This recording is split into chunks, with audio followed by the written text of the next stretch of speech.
Welcome to Medford Happenings, a show for and about the city of Medford. I am John Petrella. The purpose of our program is to give Medford citizens facts and information to help you make informed decisions. Today, we have a special guest, Harley Racer, who is an attorney with the law firm Rich May. Harley will be speaking on things you really need to know about Medford's new zoning ordinances. Welcome, Harley. Thank you for joining us on the show today. Thank you, John, for having me. Before we get into any questions, can you just give us a little background, Sure. what you do? And I'm Harley Racer. I'm at the Boston law firm Rich May, PC. I'm a land use and litigation attorney. My practice centers on the intersection of municipalities, open space, land use, and disputes that arise from those. Okay, very good. Thank you. So we're going to get right into asking some questions here with Harley. So I want to start off with Salem Street zoning by asking you, what was the process and where does the Salem Street project stand right now? Where's the zoning stand right now? Sure. So the Salem Street rezoning effort and the Salem Street corridor that went forward started in the city council, and they hired a consultant to do a revamp and change that would allow for greater density and for mixed use as a right along the Salem Street corridor and the areas that abut it. When it went to the Community Development Board, and just before that, when it was finally made public, there was quite a bit of opposition from the Salem Street community in the neighborhood. And there was particular concern that the environmental justice community, which it runs straight through, wasn't given the necessary involvement and engagement. And the mayor, to their credit, stepped in, and it slowed down when it got to the Community Development Board. And there were some changes that were recommended by the Community Development Board. Okay. And some of those remained when it went to the city council, and some the city council chose to reject. Okay. So there was involvement from the community after the fact, I guess. Is that okay to say that? I mean, Yeah, the community got involved because they were upset and they weren't notified, that type of situation. That's fair to say. There wasn't the level of involvement or engagement that there should have been for the environmental justice community in particular. Okay. The Medford has a comprehensive plan, and it has goals and objectives of tracking the environmental justice policy that the state has. Okay. And that requires some extra involvement when it goes through these communities. And that just didn't seem to occur, and it led to considerable public backlash when it became more widely known. Okay. I appreciate the answer. The other question, there was a big issue about a methadone clinic going into that neighborhood down by the Roberts School. I mean, that's a tight area. What's the status of the methadone clinic? What's going on? Well, last year there was a project that was proposed to put a methadone clinic in the Salem Street area. That received considerable opposition from the neighborhood, and it didn't go forward. One of the problems with the rezoning effort is that it would have changed the zoning in that district on Salem Street to allow similar clinics as of right. And this came just months after the clinic was defeated in the initial go-round. And so that was a real problem, and that really upset a lot of people. Now, when it got to the Community Development Board, the Community Development Board did take that clinic as of right out of the zoning changes, and so those are not part of the Salem Street zoning district Okay, now. so the methadone clinic's definitely out. The right to have a clinic as of right is out. Is out, okay. All right, and then, you mentioned environmental justice neighborhood. A lot of people, I know, do not know what that is. Can you give us a little information? What exactly is it? Sure. The state and the Executive Office of Energy and Environmental Affairs has an environmental justice policy. And this came after the recognition that underserved communities are often they catch the brunt of environmental harms from projects. And so this is an effort by the state to engage these communities more. And so when a project goes forward that needs some state review, there's additional obligations and requirements to engage these communities. These communities are defined by if it's 65%, if the annual income is 65% of the median in the state, if it's 40% minorities, or if there's 25% of the community doesn't have English proficiency. Okay, all right. And these obligations, I mean, they have to be met. They have to be met for state projects. And so Medford has adopted a comprehensive plan that tracks those requirements and sets them as goals, as ideals for the city to do the same thing in practice here. Okay, I appreciate that. Okay, Harley, thanks for that previous answer. I'd also, I mean, there's a lot going up at St. Clair Road. It's a big mess up there. The neighbors, people don't understand, a lot of questions. What exactly is the situation? What started it? What's going on? Where do we stand? Yeah, it was an interesting situation there at St. Clair Road. Your viewers are likely aware that it was the former convent, and so it's an old boarding house that has been vacant for many years, and it's zoned residential, and so it's not permissible to have a boarding house there. And so the building is sat, and a for-profit developer purchased the property and had a plan to move forward with a for-profit project, which was to renovate the interior, redesign it, renovate it, and then lease it out for a profit. Now, it couldn't do that as a right under the zoning ordinances, and so it applied to the Community Development Board for to not have to follow the zoning requirements as a Dover Amendment project. Now, the Dover Amendment is a state statute that prohibits municipalities from enacting and enforcing zoning ordinances against nonprofit religious organizations and nonprofit educational organizations. Okay. And so what the developer did is applied for Dover Amendment approval with the board, and did so by saying that eventually the organization that would be leasing it is a nonprofit organization. We thought this was a problem because under the Dover Amendment, it's supposed to be a nonprofit entity that is seeking the relief from the zoning ordinances for a Okay. nonprofit use. And here we had a for-profit developer seeking it for a for-profit use, even though eventually it would go to be a nonprofit use by the person leasing it, Okay. Which was a shelter. And so it took multiple rounds at the Community Development Board. The for-profit developer made changes to their presentation. They reorganized the entity that would house the building, and eventually satisfied the board, although we still disagreed with their analysis. Okay, so moving ahead, what's going in there? I mean, so the company that originally owned it, they still own it. Yep. They were going to fix it up and lease it. So a nonprofit is going in. A nonprofit will lease it, and the nonprofit is it's an organization to house. It's a temporary shelter for victims of domestic violence. Okay, all right. So it's all set. It's done.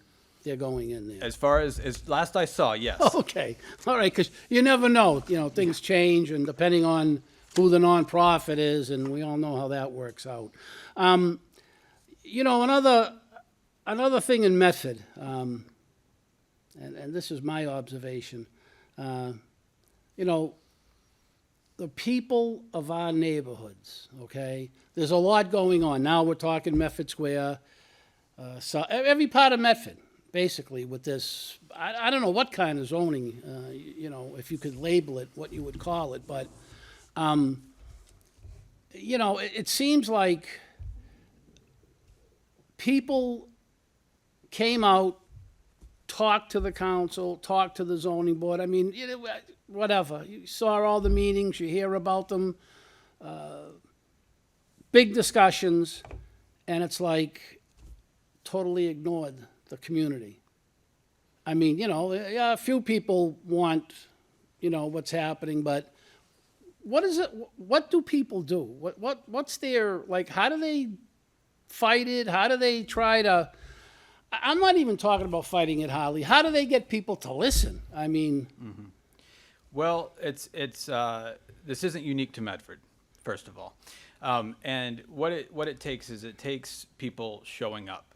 It takes effort. It takes time. You have to pay attention to the agendas, and you read the minutes, and you show up to all the boards, all the committees.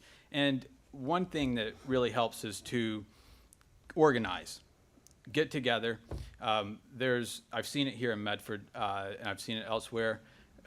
There's a great diversity of expertise in your neighborhood. Everyone's neighborhood has it. And there's skill sets that your neighbors have that are different than yours. And if you can pull your resources, pull together, and divide and share the work that is before you to keep track of what's going on, that's the first step, is to know what's happening and to show up and to have your voices be heard. Okay. I mean, that makes sense. And it seems like that's going on, but then it just seems like whatever this zoning push, I mean, you're telling me it's not just Medford. Is this like a statewide push? I mean. Well, there's always competing interests. There's interests that will come from the city councils and the mayors and from the different boards. They'll have objectives, and those don't always necessarily align with the neighborhoods and the communities that are going to be affected. And so it's important for the people to show up, pay attention, track what's happening, and if something seems off, if it seems wrong, if the people know it's not right, then get a legal opinion and see if there's something that's happened that needs to be looked at a little closer. See if there's some impropriety in the procedure. See if there's some process that's not been followed. See if there's some substantive defect to what they're pursuing. Okay, all right. That all makes sense. I'm going to follow up again. I mean, basically people are looking for good governance. That's what I call it. People that, okay, we're going to do this. Everyone wants to see Medford get better. Everybody. Okay? I mean, we're not just the people that aren't. I think some of the zoning, what they're going to do in Medford Square, it could be a positive thing. It could be if it's done right. And I think everyone in the city wants to see changes. Mm-hmm. But these are like, they're wholesale. They're going up stories. How do you foster good governance? I don't even know if you can answer that question, but what do you do? What do you do? It's like our hands are tied. Yeah, well, it's hard. You speak with your vote, for one thing, and you show up. We know democracy isn't a one-day event on election day. You show up and you have your voices heard and you organize. And it's really important for projects that go forward, especially rezoning projects and big changes that are going to affect neighborhoods, for it to be what the community in the neighborhood wants and what they need. We know that people who are the residents and the business owners that live on these streets and in these neighborhoods, they Right. know what needs are there. They know what needs to be done. They know what problems need to be fixed. They know what is going to make it worse, too. And so they need to be listened to. They can also help organize to present their solutions, so that they can be considered before it's done from a top-down approach. But it really does take integrating with the community and speaking to them and engaging with them and listening. And it's hard to force people to listen. But if you show up and if you make sure that they're being watched carefully so that the interests of the community are being heard, that helps. Okay. All right. Because I think there's a lot of frustration in Medford because you know, like I said, people want to see changes. They want to see good things. They want to see the city grow. Yeah, we want to see some affordable housing. There's a lot of things we want, but it's like, I don't even know where to begin. They're coming down with like everything, and it's all at once. And we're not talking minor. You know, you're talking major renovations, and it's like, you know, I guess it's, I mean, who's pushing it? I guess it's the city itself. The people running the city right now they just seem to be pushing this and pushing this and pushing this. And I think it's like such a fast speed that they're doing all this. Do you see this in other communities where they're, I mean, I don't want to get into too much, but Boston Ave, Tufts College, South Medford, you know, Mystic Ave, I mean, we do need updating. We do need things to happen. But these are like, I mean, this whole city, I mean, it's going to be under construction if everything goes through, you know? I mean, you seeing this in other cities, or? Well, yeah, it's not uncommon. But what I can tell you is if you show up in an organized way, you can have an impact and you can have an effect, and you can slow things down if they're moving too quickly.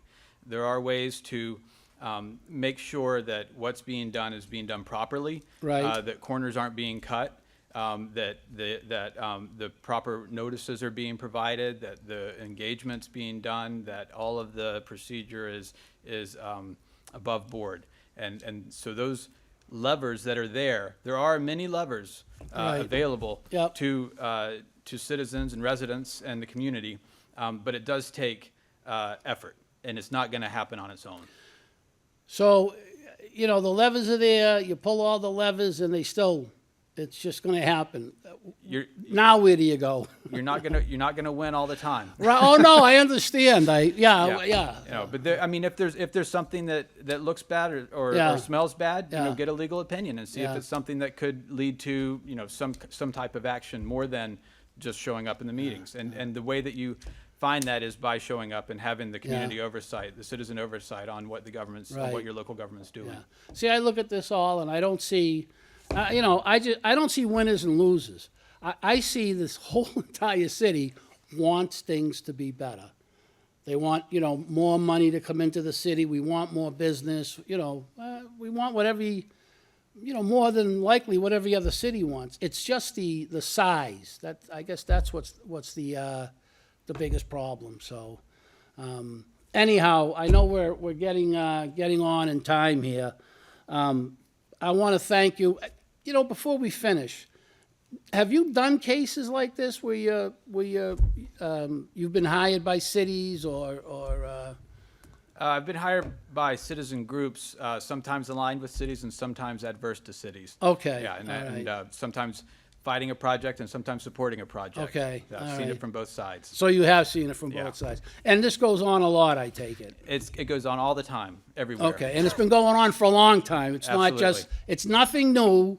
It's nothing that hasn't happened before. It's, You're absolutely right. okay, all right. We can finish the show with that. Thank you, really, Harley. I appreciate you coming on. I think you cleared up a lot of questions, and I think you got a lot of information out that, especially in Medford, like right now, people really need to hear that.